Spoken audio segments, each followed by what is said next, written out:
China's involved with the Panama Canal. 38,000 people died. If we can't make a deal with China, we don't want fentanyl coming into our country. Now, we had another big thing, speaking of China.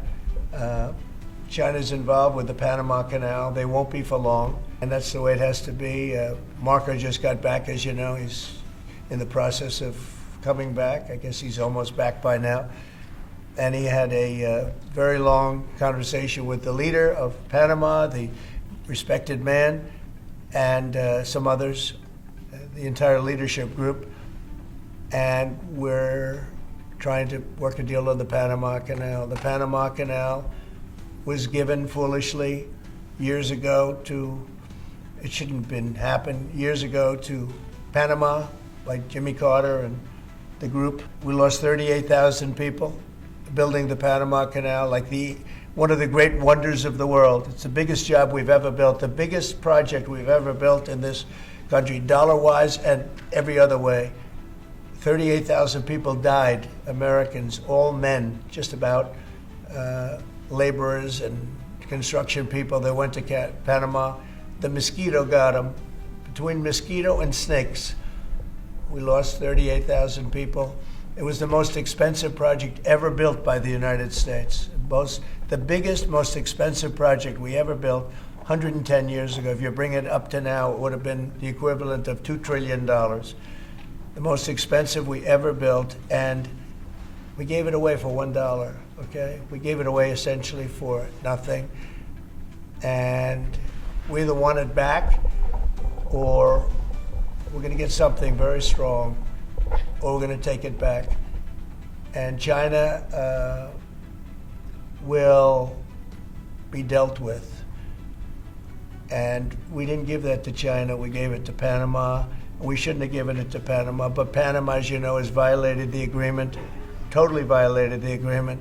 So that's in the process right now, but they did have a very good meeting with the head of Panama. In addition to the tariffs on China, do you say your current thinking about whether China should be forced to pay reparations both for fentanyl deaths and the million? No, I haven't talked about that, but they do have tariffs. Honestly, nobody, the amount of money that was lost and most importantly, the lives lost because of COVID is not something that anybody could ever even imagine. It's probably $60 trillion, and all the countries in the world don't have $60 trillion.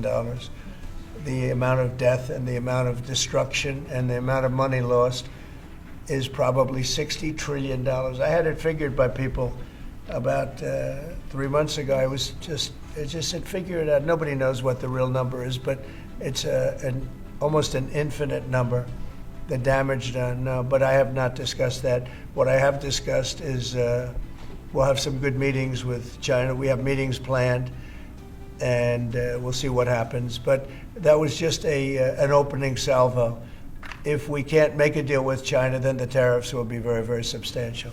Okay, I'm going to sign this one. Sir, this is, you've obviously made making America healthy again a key priority of this administration. A key component of that is obviously heart health. This is a ceremonial proclamation declaring the month of February to be National Heart Month. Okay. I hear we're doing very well with nominations. We'll see, but it looks like we're doing very well with nominations. Mr. President, have you been involved with calling senators who had some concerns about Tulsi Gabbard? Or Yes. Yeah, I've gotten great response. And they want to do what's right, and we've had a good response. I think we'll do well. We have great people like this. We have great, great people coming in. I think I'd like to say the best ever recruited for government. I think we have the finest people ever recruited for government.